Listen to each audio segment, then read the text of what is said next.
Welcome to the Morning Formation. This episode is powered by Act Now Education. Let's address the elephant in the room here, right? Not everybody that works at McDonald's flips burgers. Not everybody that joined the Air Force flies a plane, and not everybody that works at Uber drives a vehicle. Okay, so when we speak about Uber today, we're talking a lot about our corporate roles, right? Our earners, our drivers that are out there, those folks are the heartbeat of our business. They are the backbone. They're what's got us where we are today. We love them. We value them, right? But those folks are independent contractors. I'm speaking about hiring folks into corporate opportunities and corporate roles, right? So really getting to leverage those fundamentals, right? Skill sets, education, right? And soft skills that they've gotten while serving or post-military, or if they were married to someone.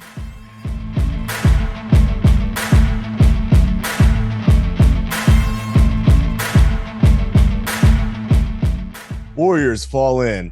It's time for formation.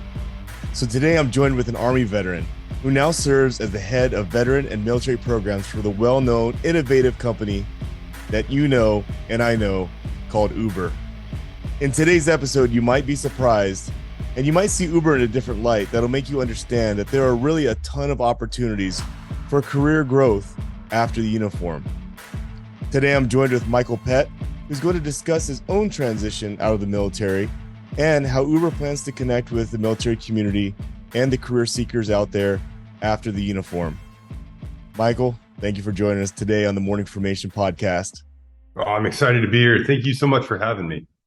Listen, man, the honor's all mine. I had seen so much online articles and different postings about Uber and how they're looking to bridge that gap between the military community and their company. And so I had to reach out to you to get you on the podcast because I understand that many times there's more than meets the eye when it comes to opportunities. And so I really appreciate you taking your time out of your busy schedule to come out and join us and talk to us about Uber and how they plan on connecting with the military community. But before we get into all that, Michael, would you mind sharing your own military career transition experiences as well? Yeah, absolutely. So my transition journey is going to sound fairly similar to a lot of people that are probably tuning in, right? I left active duty after 15 years. I had an idea as to what I wanted to do. I knew I wanted to work in the corporate space, somewhere within recruiting, because that's kind of how and why my active duty career kind of ended, the way it did. I was kind of burnt out on it, but I knew out of all the things that I had done in the military, that was something that was a good skill set that I could bring to the table in corporate America. So much like everybody else, the transitions, I kind of did my research, looked at companies, big name companies, because, I went with what I kind of knew about, kind of looked a little bit deeper in regards to, is there an employee resource group out there? Are there going to be other veterans out there that I can connect with? Something to where we can bridge that gap.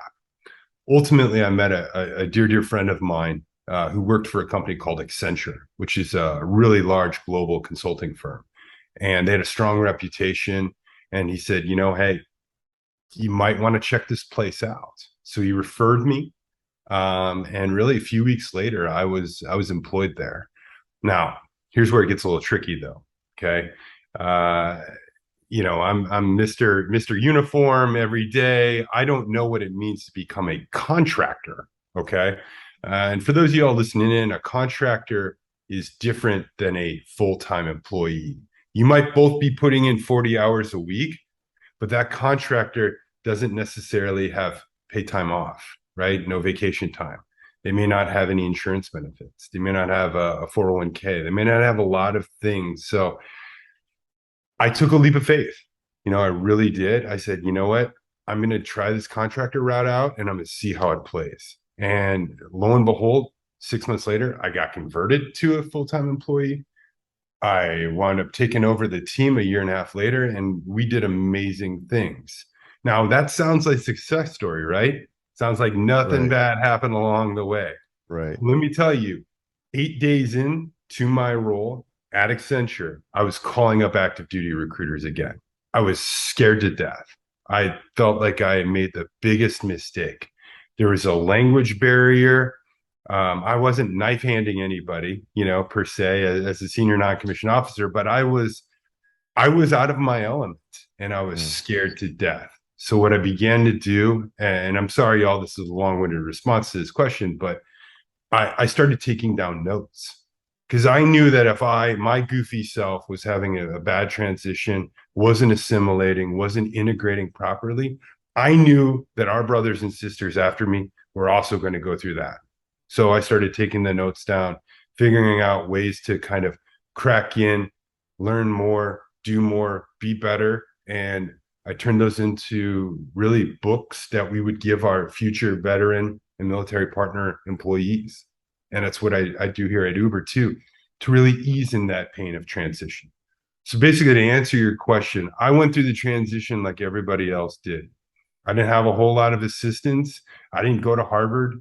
I didn't go to, like one of those amazing Ivy League schools out there. I went to a school. I felt like I checked the blocks, but sometimes, as veterans, when we exit the military, we feel like life stopped while we were wearing the uniform. right. I'm here to tell you all, it did not stop, and I had to sprint to get caught back up. Yeah. Now, while you were in uniform, Michael, did you set yourself up for success? Did you knock out any college or any certifications or anything like that to help with your overall transition? Yeah, I mean, I did. I was kind of a loner. Not really a loner. That's kind of a bad label. But I really did kind of know that my military career eventually was going to have an end. So I Mm, knew that I was going to take advantage of all of the educational benefits the military offered. No, no kidding. Like I straight up had a plan. Like I knew I was going to go and finish undergrad and do all that. So I was one of the lucky ones. I went to a Big Ten school, went to U of I, wrapped up, undergrad. Cool. Stayed enlisted.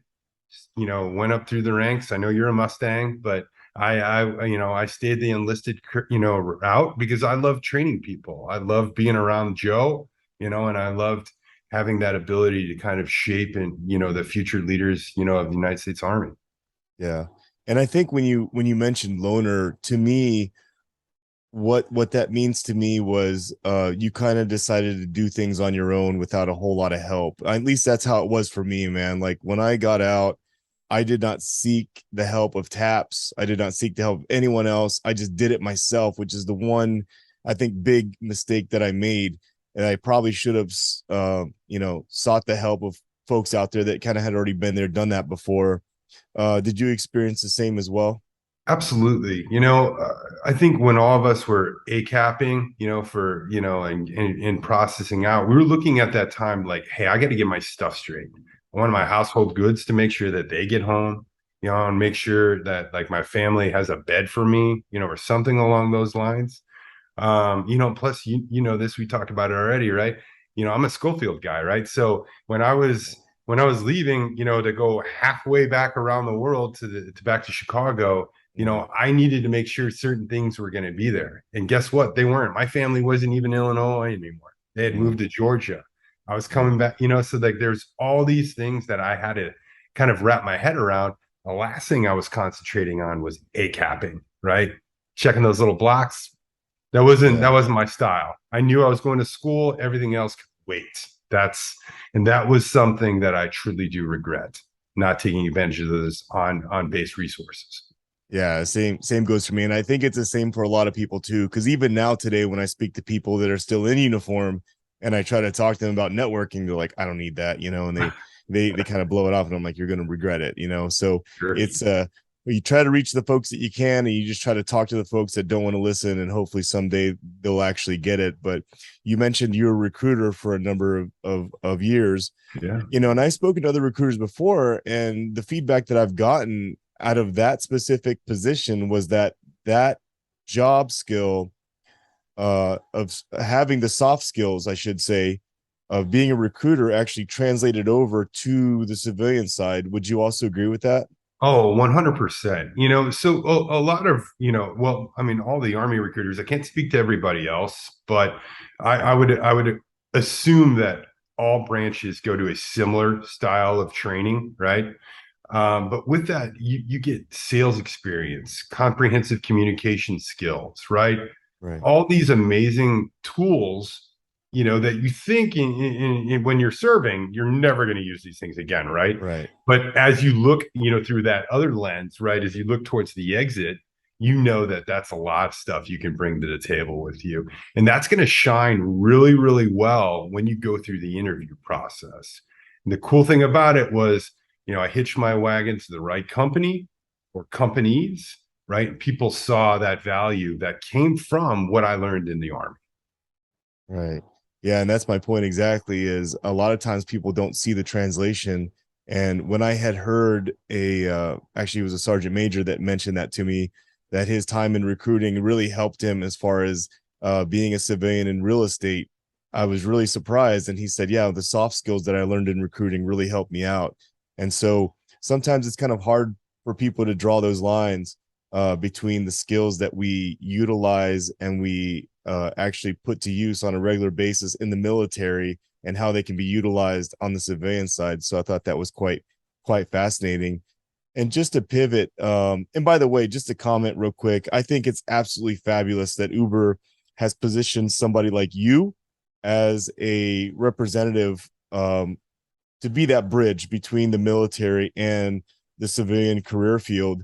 I've seen too many times other organizations will put somebody in there that has never served before and they won't quite understand the culture and they don't quite seem to get it. And so it's refreshing to see you, Michael, in that position and Uber actually taking into account the opportunity to put someone like yourself there who really understands like what's going on and what people are looking for when they get out of the military. Um, I appreciate that. Yeah, that's that. I mean, it is right. yeah, I think it's, I'm not going to speak it. I mean, I'll try and speak in a generality here, but there are a lot of companies out there that try and go with that optics play. Stuff right, somebody in there. You know, uh, you know, make it. I call it the military ready versus military friendly exercise, where military friendly. Yeah, it's a cool little badge you can put on your website, but are you ready? Do you right, know what our community, endures on a day-to-day basis? Do you know what a mobilization's like? Do you know what a PCS is like? Do you know what, all those things are? I do because I went through them myself, right? So I'm so grateful for the opportunity. I'm grateful that they have the vision to see how the value that we as an armed forces community can bring. And like I said, I'm so thankful that I hitched my wagon to this company, who itself has gone through its own growing. Right? We've got TV shows after us. Our history is widely researchable, right? So we know that we're putting our the right steps and right feet forward to get to get more folks from our community brought here. yeah, definitely. And I think you being in that position is certainly a step in the right direction for sure. And just to pivot to talk about Uber specifically, would you Yep. mind talking to us about the Uber military veteran partner, the MVP? What's the mission of that, and what's the Yeah. main purpose? So our main mission is to hire, act, and create, right? We want to hire external talent that's transitioning from the armed forces community in every country that Uber has a footprint, right? That is one of our NATO allies, right? We're going to hire those folks. And I'm not talking and let's address the elephant in the room here, right? Not everybody that works at McDonald's flips burgers, not everybody that joined the Air Force flies a plane, and not everybody that works at Uber drives a vehicle. Okay. So Right, when we speak about Uber today, we're talking a lot about our corporate roles, right? Our earners, our drivers that are out there, those folks are the heartbeat of our business. They are the backbone. They're what's got us where we are today. We love them, we value them, right? But those folks are independent contractors. I'm speaking about hiring folks into corporate opportunities and corporate roles, right? So really getting to leverage those fundamentals, right? Skill sets education, right, and soft skills that they've gotten while serving or post-military, or if they were married to somebody. We act as internal consultants, right? So I educate the business on a daily basis in regards to what a profile looks like. Back in the day, it used to be go to war or go to jail, right? That was the recruitment strategy of the Right. military back in the day. Right. Now we've got more folks going back to school and earning a degree in a STEM field than our civilian counterparts. The post 9/11 generation is the most educated generation in history of the armed forces. Think about that. Yeah. Why wouldn't we go after this amazing community, right? So we have to continuously educate them, right? And share the, share our diversity metrics, share all of those big sexy terms that they love to hear, share how we can help them achieve those goals, right? And then Right. the last thing, hire, act, create. All right. We have to create a red carpet experience. First thing I did was took a look, listen, feel approach, right? Check out the current state of Uber and figure out where we want to go. We didn't have any onboarding. We didn't have any integration programs that were going to help our community, right? So I took that book that I kind of talked about earlier, right? Where it's got all these amazing resources, coupled that with mentorship, ambassadorship programs, and now we're creating that red carpet experience. Is it perfect? No, it's not. It's not. I got a long way to go, but we have the right folks here. We've got the right leaders here, and we're working together each and every day to try and get something that our community can be really, really proud of. Yeah. And it's fascinating, Michael, is you had mentioned to me before I talked about September 11th and how we're 20 years out from that. And that was really the kickoff of the Afghanistan war. And then shortly thereafter, we had the Iraq war. And you had mentioned before, and it's something I hadn't even thought about myself, was how we're 20 years out, which is at that point where we get a lot of folks retiring out of the military. And these are folks who have spent their entire lives, going to Iraq, going to Afghanistan, getting the education. And so they're going to be looking to transition out. And what I really enjoyed about your point that you made about that was how Uber was positioning themselves to kind of be that bridge of to kind of bridge that gap of meeting those folks when they come out and getting that talent and adding it to their own workforce. And so Absolutely. yeah, that was quite fascinating. I hadn't even really thought about that before. You're Yeah. right. I know a lot of people that are just retiring out of the military here in the next couple of years. It's wild to think, right? We're going to go through a real mass exodus across all branches, right across all Right. militaries, to where folks are going to be looking for that next opportunity. And I'm going to tell you something that I really haven't ever shared before, but I want to say how proud I am of tech companies in general, right? During COVID, during, workforce reductions across all tech companies, those of us that sit in kind of a leadership position within the veteran space, if we were, you know, going through that workforce reduction, right? We know each other, right? We don't harbor talent, we share talent. And we all Mhm. work together to say, hey, we've got so many veterans, so many partners have unfortunately they lost their role, due to what was going on in the economy or the climate, right? And we found ways to like, hey, share talent, check out these profiles. Can you do anything for these people, right? Those are the ways that we kind of work together behind the scenes. So that way, as this mass exodus happens, we can still create opportunity, right? We're sharing talent across, regardless, if it's Uber, if it's Amazon, if it's Meta, we're trying to come up with ways to continue to help our brothers and sisters out. Yeah, that's what I love so much about when I was reading about Uber, man, is and specifically so, and I know we've mentioned so many things during this podcast so far, but Michael, from your own experiences and from your own experiences as the head of military and veteran programs with Uber, why is Uber an ideal place for veterans, military spouses, or service members transitioning out of the military? Well, if you think about like some of the soft skills that we have, right? Whether you're a commissioned officer, an NCO, or even a junior enlisted, right? We are Mhm. leaders, right? We are always thinking about, next person up, right? And what do we have to do? We're always mission focused, right? We're extremely resilient people. We have the ability to overcome adversity. Look at Right. Uber, right? Uber is constantly coming up with ways to crack the code and get into different industries, right? And we need people that aren't going to take really, no for an answer, right? And I mean that in a professional setting, but take no for an answer, right? They're going to find ways to make things happen. And what was the one thing we always said in the Army, right? Make it happen, right? So Right. we have a really wonderful profile that aligns with a lot of the great roles.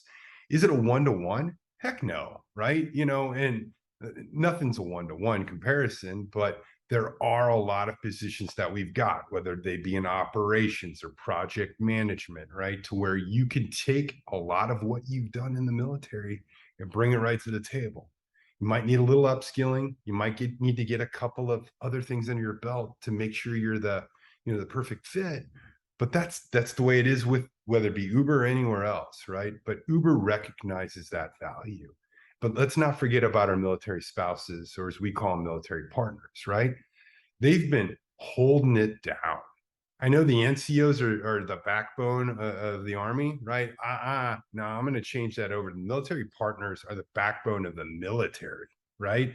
Whether they continue to work or they're holding it down at the house and taking care of everybody, right? Right. Or they're going through those PSCSs, right? Or rolling from role to role, country to country, state to state. My gosh, they're afforded the same opportunity as any veteran, any current service person, right? We want to make sure that they have the opportunity to be successful too, because they go through that transition journey right alongside their partner.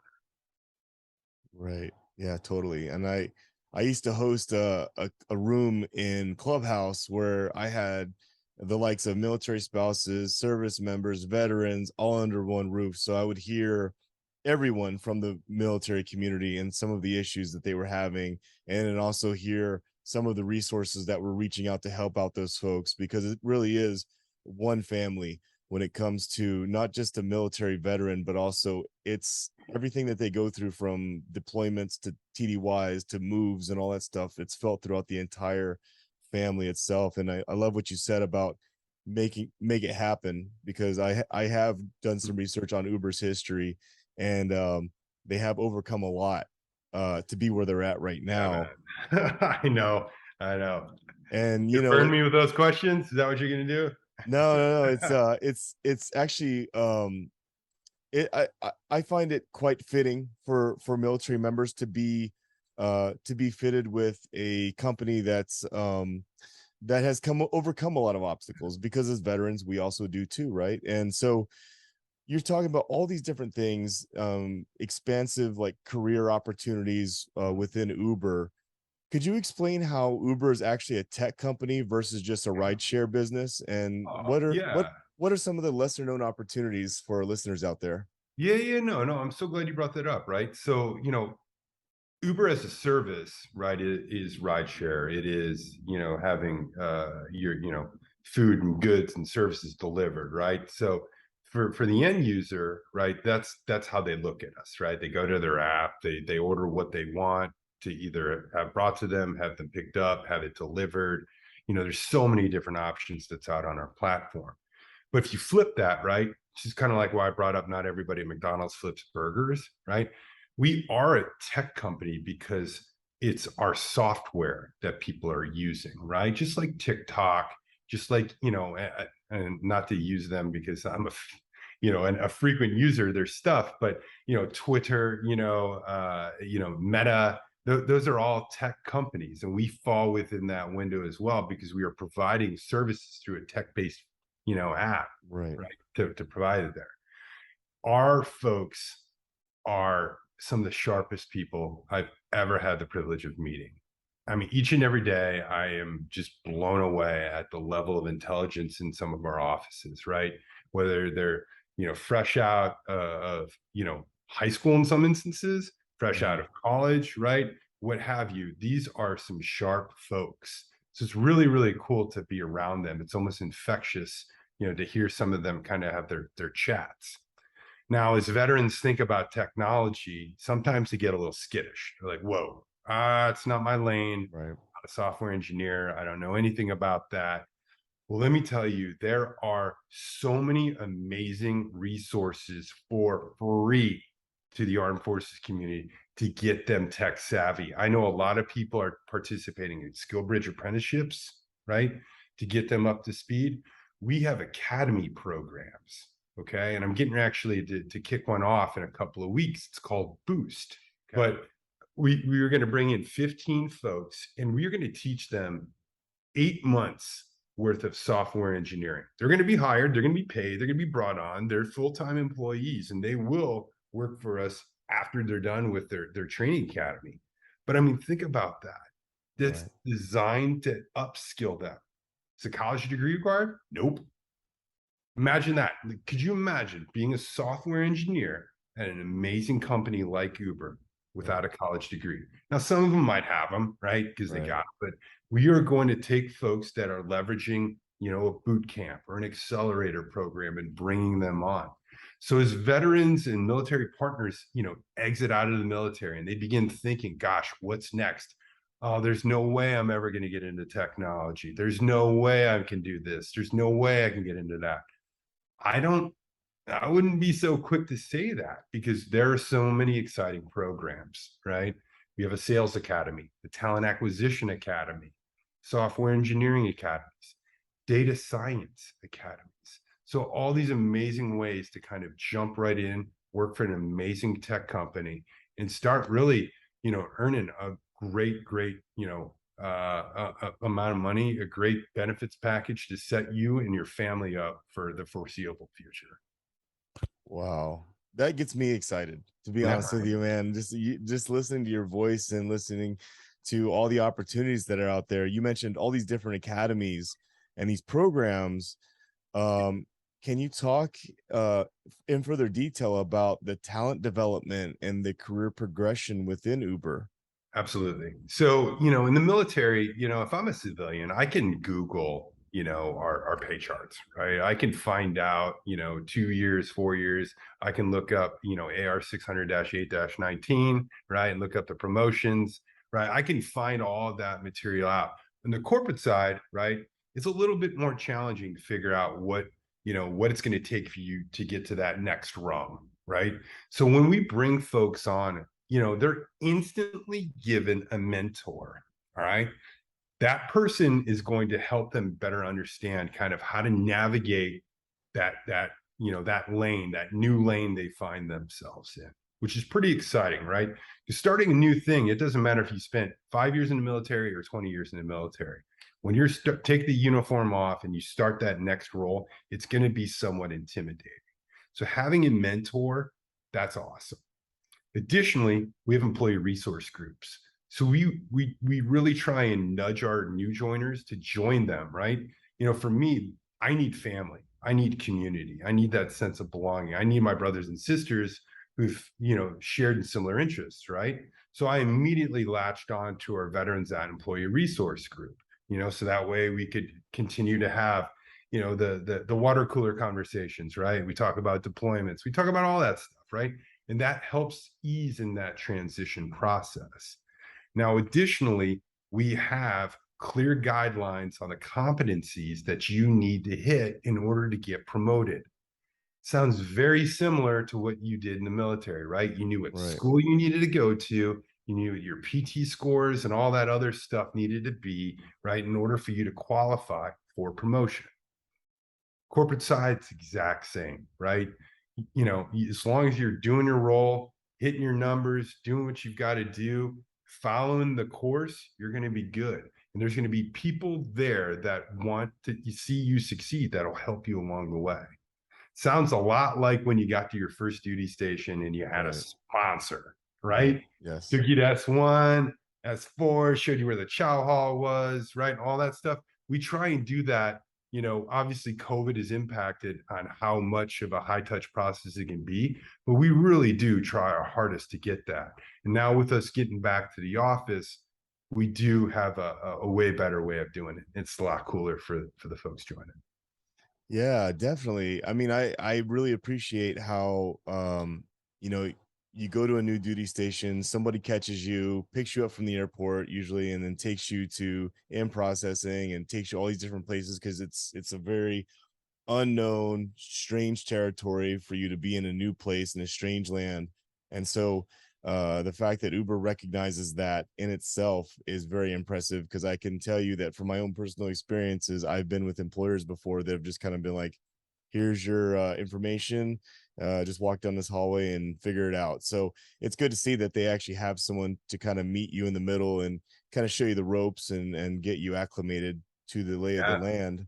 Yeah, Well, to that definitely. point, right? You Right. mentioned transition journey, right? That a Right. lot of why we have it set up the way we do now is because of my previous experience too, right? Mhm. Like it's, it was really, really rough, right? There was a lot of, just imposter syndrome, right? So having that, sense of community set up early helped so much with our new joiners. Yeah, and you've mentioned so many things that you have stood up, created just since you've been in your position. And this entire time, I didn't ask you about your specific position. So, would you mind just talking to the listeners out there about what it is that you specifically do uh, for Uber and the Sure. military community? Yeah, so my role as the head of military and veteran programs for Uber really is to work with our business units, right? And one, educate them, right? So it kind of goes back to that consultant component, right? So we want to work with the business to show them the significance and importance of why we should really employ diverse talent, right? Military veteran partner community is an underrepresented community, right? We know that roughly, less than 1% of the population serves. Okay. But with that, if we unpack that from a numerical perspective, if we're looking at diversity inclusion, over 40% of our community is racially and ethnically diverse, right?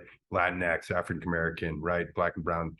Um, then when we look at our gender, right, our numbers in the gender, it's still very male heavy, but there's a ton of folks on active duty that are married, okay, which allows us to really open that up to the partner community too, right? The reason why I bring that as that even that stuff up is because that is attractive to business leaders, right?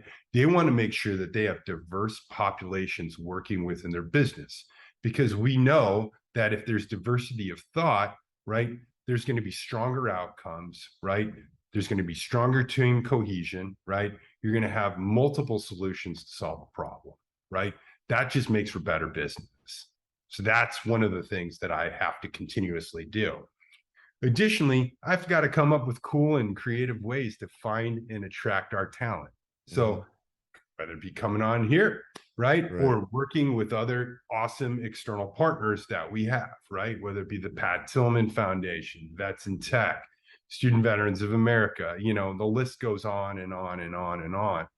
I try and really hold on to those partnerships as really as long as I can and do right by them because at the end of the day, I'm going to be bringing their community into mine, and I want to make sure that it's just a positive, relationship.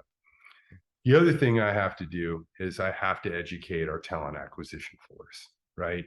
Mm-hmm. Um, which can be kind of funny sometimes because of how passionate I am. I get it. Some folks say it's infectious, right, or contagious. How passionate I am about the community. Well, it's easy to be when you come from the community, right? Right. So going back to what you said about having somebody who hails from the community, there's a reason why my teams have been successful is because I bring people from our community to hire people from our community because we hail from it. It's kind of a win-win. So whether it be from the strategic focus, right, the hiring focus or the educating focus, those are a lot of kind of what lanes I swim in my day to day. Just to make a comment, man, I think you're doing an outstanding job. You certainly got my attention, and I reached out to you, man, and wanted to get an interview with you because I had seen so much buzz on social media, and I saw an article about Uber and their overall, attempt to try to bridge that gap between the military community and the civilian career fields out there. Overall, man, it sounds like you've done a lot of projects to try to set up within Uber to make that landing a lot softer for our military community. And so I appreciate that. And I can hear the passion in your voice, man, and how much you love what you do for a living. Now, ever since the pandemic, this has been something that's kind of been a sort of a big deal for folks out there. And I wanted to ask you, like, as far as like work locations, Mhm. and with Uber being a tech company and it being fairly remote, is Uber fairly flexible with the remote working, or are there specific cities with corporate locations? How does that work with such a company like Uber? Yeah, so wildly receptive to remote opportunities, right? Or hybrid roles. What we're doing now is we've adopted the hybrid approach, right? Which is like a 3-2 or a 2-3, right? 3 days in the office, 2 days from home, or vice versa, right? Some folks have full remote, right? They've been given those privileges, they've put in a specific request, they've been granted. And for those of you that are listening and like, oh gosh, what do I do during, the application process? How do I let people know? Once you make contact with that first, person from our talent acquisition force, let them know right away. Don't omit it. Don't keep it as a back pocket item, right? During negotiations, right? Like, oh, I want to work remote, right? Just get it out there. We're super transparent. So, today I'm actually working from the house. Tomorrow, I will absolutely be in the office, right? So at the end of the day, we know that teams work together by literally working together, right? The reports and the data is out there, but we also understand that not everybody is there yet. Not everybody is comfortable with going to that. So as people begin to do it, we're going to see an uptick in people coming back to the office. One thing I do have to admit, little shameless plug here, though, we've got some amazing food in our office, and our offices are really, really freaking awesome. So you can go onto our website and see them. The Chicago office that I get to go to all the time, the food, the people, Yeah. the vibe. I mean, it really kind of took me out of that post-COVID funk, that I Yeah. was feeling, right? Where, socially isolated, so it really kind of got some more bounce back in my step, which I was super grateful for. I know what you're saying, man. It's the same thing with me. I didn't realize that how, I guess, sort of depressed I was, just being home all the time until I went back to the office and was interacting with people and got the sights and the sounds and the smells of, Yeah, man. being back in an office. But it's great to hear that Uber has those opportunities to work remote as well. And throughout this podcast, we've talked about your position specifically within Uber. We've talked about all the great opportunities within Uber as well, and how it's not just a rideshare app, but it's truly a tech app, Mhm. and it's a tech company. And so, with that being said, if anyone out there listening from our military community would like to take the first step with researching or connecting with you or someone from the MVP program, how can they do that? Yeah, so there's a couple of different ways, right? So we've got our own LinkedIn group, right? They can join. We get out there. There's a lot of, folks that'll try and, kind of post random stuff. We try and keep it bipartisan. We try and keep it, all armed forces friendly, right? The only real post outside of roles, right? Posting specific positions that we might be hiring for, we might have, some call outs, right? Some wins we might celebrate on that LinkedIn. Or, if there's a veteran or somebody's in crisis, we allow that stuff. But get onto our LinkedIn group, follow us. We're going to post amazing opportunities. Another great way to connect with me, right? I promise you, right? If you ask me a question, all right, if you ask me a question in a LinkedIn email, I guarantee you I'm going to reply to you. Okay. Now, if you just send me a random statement, okay, I get hate mail every day. I get random notes, right? I get people just making blanketed statements, and that's cool. I want to help you, but if you don't give me a question, I don't know what to say to you, right? So Right. you can connect in straight up with me, and then uber.com /careers/MVP. Okay, that's a great way. You can land on our landing page and you can learn a little bit more about the program that I've built with my amazing team, right, and the amazing folks that I work with every day.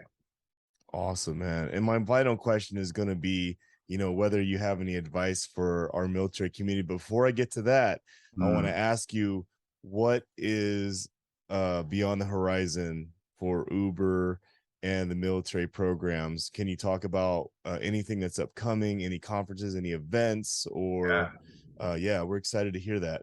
Yeah, totally. So we're definitely going to be at the NBA Veterans Conference in Atlanta, Georgia in October. I know this is like, wow, I don't have an MBA. Well, I get it, right? But don't worry, there's other conferences that are going to be coming up. There's Student Veterans of America's National Conference, which I've attended either virtually or in person for the last 8 years. I'm like, I'm like one of the most seasoned people within this space that still goes to those. They're so much fun.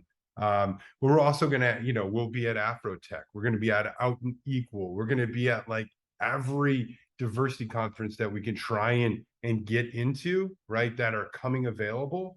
But we're also, for those folks, there's a spotlight in security at Fort Meade coming up. Okay, so for those people that are within the military, on the Eastern Seaboard, don't worry, we're going to come and check you out too. Okay, so we're going to have a lot of things. So please, I encourage you, follow our LinkedIn group, hit me up on LinkedIn.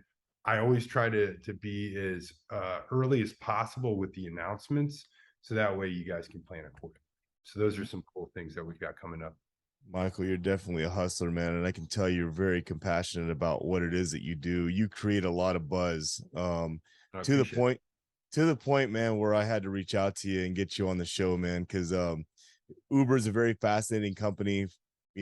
From my own research, I think that there's a lot more to it than people realize, and so it's great to have you on the show to talk about some of those opportunities out there. And for those of you who are listening, please take it into consideration, because Uber actually cares about the military community enough to put someone like Michael in position to help bridge that gap for us.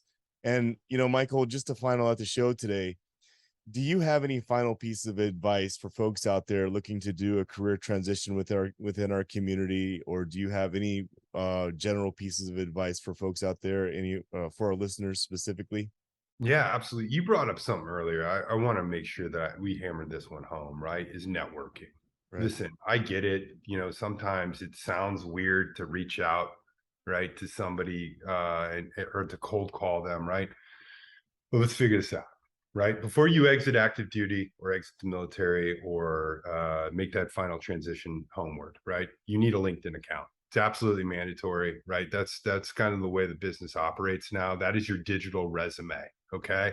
It's not a link, or it's not a Facebook, it's not a Twitter, it's not your Hinge or some sort of dating app. Okay. LinkedIn is a professional profile that you've got to keep up to date, right? So that's one thing. You got to have that. Power of networking is key. Okay. Get on companies' websites that you're interested in, do your homework. Okay. Please do not come up to people at career fairs or hiring events and say, I was a 92 Alpha, or I was a 13 Bravo or 11 Bravo. What opportunities do you have for me? We're not going to hire somebody who's, one, disinterested, hasn't done their homework, and hasn't found a creative way to translate their skill set. Now, if you are struggling with translating your skill set, don't worry about it. We're here. That's what my team also does. We're going to help you rewrite your resume. Okay. We're going to make sure that you feel confident. Okay, when you're applying for the roles. All right, we're gonna go above and beyond. But guess what? I'm not the only one out there that does that. There's so many amazing people that really do give a damn, okay, about what happens to our community. It's you are going to require a team to transition. You cannot do it by yourself. So please, if like, I don't care if you went to Ranger, right? I don't care if you were SF. I don't care. Okay. Just, that's awesome. And thank you for that. Right. You're rad. And like, truly, like, I'm super grateful for it. But at the end of the day, just because you did that doesn't mean you can successfully transition on your own. All right. Remember, we get across the finish line as a team. That exists both in the military and in the civilian side. They don't necessarily have to be internal people helping you, but you do need to leverage your community. So we're here to help, we're here to educate. So please, hopefully I just gave you all some questions to ask me, okay, for when you do reach out. I think that's great advice, man. Very, very great advice. Networking is absolutely essential. And I can tell you, as a veteran myself who struggled, I was part of that 80% that quit my first job within the first year. And I probably could have avoided that if I had just accepted the help before I took off the uniform and put on the civvies. And with that being said, it doesn't matter. I mean, you could be laundry and bath in the Army if they still have that MOS. I mean, Absolutely. at the end of the day, it's not your identity, and it's not doesn't define who you are. I can tell you that from my own personal experience, I have an MBA in project management, but my undergrad is in criminal justice, and I recently got a certification in project management. So I'm all over the place, and at the end of the day, it makes me more of a dynamic person. So if you're listening out there, take advantage of those opportunities for you to get those certifications that interest you, and make sure you follow uh Uber on LinkedIn, Uber MVP, right? So it's I'll send you all the information, but we have a Uber's military veteran and partner recruiting LinkedIn group, right? Got it. Basically, if you hit me up, don't worry, I'll send you the link and I'll take care of you all. Yeah, and I'll definitely put all that down in the show notes as well. So make sure you're following all these. I'm a little bit jealous because in 2007 when I got out of the Army, the hottest thing out there was MySpace. I say it numerous times. Now we have LinkedIn, Facebook, Instagram, all these different opportunities for folks to connect. So I'm a little bit jealous of the folks out there that are making the transition now, but you're at the right place here on the Morning Formation to link up with folks like Mr. Pett here, who provided so much information about Uber today and the opportunities that are being provided for your future career. So, Michael, thank you so much for your time. I really appreciate it. Thanks, man. Appreciate you having me. And for folks out there, as always, I want you to stay tuned, stay focused, and stay motivated. Warriors, fall out.